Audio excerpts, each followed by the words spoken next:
नमस्कार दोस्तों, मैं आप सभी लोगों के लिए लेकर के आया हूँ एक सीरीज़ जो कि रीजनिंग की है। बहुत बढ़िया करके आप लोगों को समझ में आएगी। अगर जिसके समझ में ना आए कृपया करके वो कमेंट में बताएं, और अगर अच्छा लगे तो वीडियो को लाइक ज़रूर करें, चैनल को सब्सक्राइब ज़रूर करें और एक प्यारा सा अच्छा सा कमेंट ज़रूर करें। तो चलिए दोस्तों शुरू करते हैं। पहला प्रश्न हमारा ये कहता है, निम्नलिखित श्रृंखला में प्रश्नवाचक चिन्ह के स्थान पर कौन सी संख्या होगी। तो पहले क्वेश्चन में हमारे दे रखा है 6, 6 के बाद में 8 है, 8 के बाद में 10 है, 10 के बाद में 12, 12 के बाद में 14, अब बीच में लगा दिया है प्रश्नवाचक का चिन्ह। उसके बाद में 18 दे रखा है। अब 18 पे देखते हैं हम लोग इसमें क्या जोड़ा है, क्या किया है, कैसे यहाँ पर ये इतनी संख्याएं आएंगी और कौन सी संख्या यहाँ पर आनी चाहिए।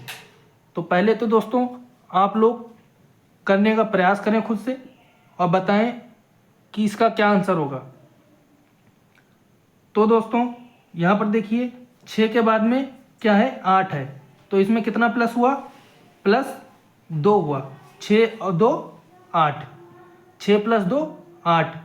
फिर इसके बाद में 8 के बाद 10 आया तो इसमें कितना प्लस हुआ, 2, इसमें भी 2 प्लस हुआ। फिर इसके बाद में 10 के बाद में क्या है, 12, तो 12 में कितना, 10 में कितना प्लस हुआ कि 12 है। तो आप जाहिर सी बात है दोस्तों यही बोलेंगे कि 2 प्लस हुआ है। कितना हुआ, 2। फिर 12 के बाद में 14 है, तो 14 में कितना प्लस हुआ, इसमें भी 2 ही हुआ। अब यहाँ पर हम ऐसा क्या करें कि हमें बीच वाली जो प्रश्नवाचक की संख्या है वो मिल जाए। तो दोस्तों इसमें क्या करते हैं कि इसमें 2 प्लस करेंगे। 14 में जब हम 2 प्लस करते हैं तो कितना आता है, 16, तो कितना आ जाएगा यहाँ पर, 16 आ जाएगा। 16 के बाद में 2 प्लस करेंगे तो 18 आ जाएगा। तो 16 हमारे कौन सा ऑप्शन में है, ऑप्शन सी में है। तो हमारा कौन सा ऑप्शन सही हो जाएगा, ऑप्शन सी हमारा सही हो जाएगा। तो उम्मीद करता हूँ दोस्तों आप सभी लोगों को ये क्वेश्चन अच्छे से समझ में आया होगा।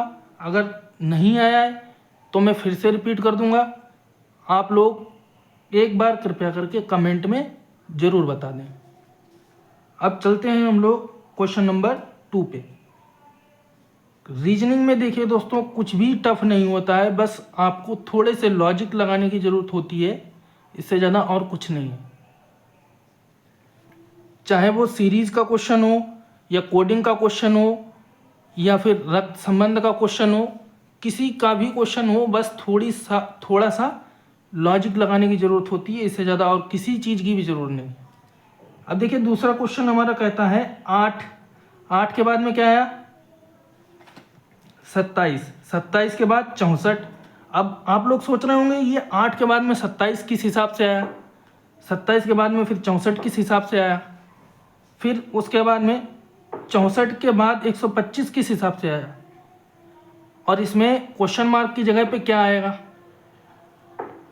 तो दोस्तों ये बहुत ही आसान प्रश्न है, इसमें आपको करना कुछ नहीं है, सिर्फ क्या करना है, पहले हम लोग देखते हैं ये कैसे है 8।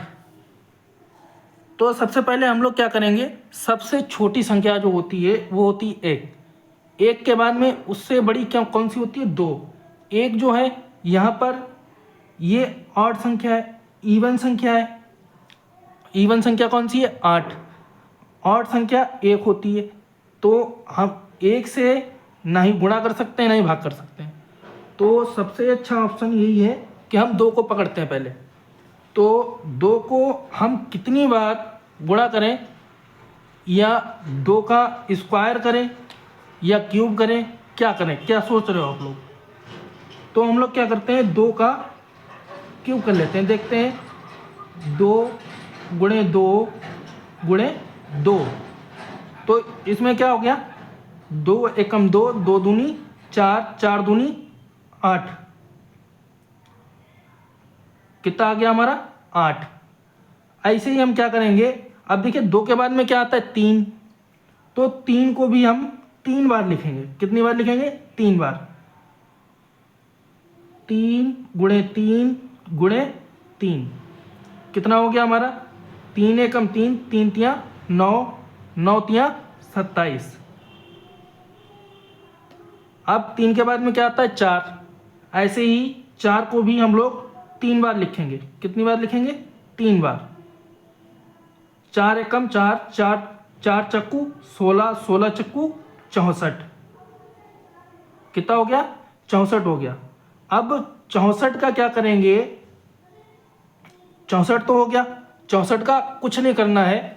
अब इसके बाद में 4 के बाद में क्या आता है? 5।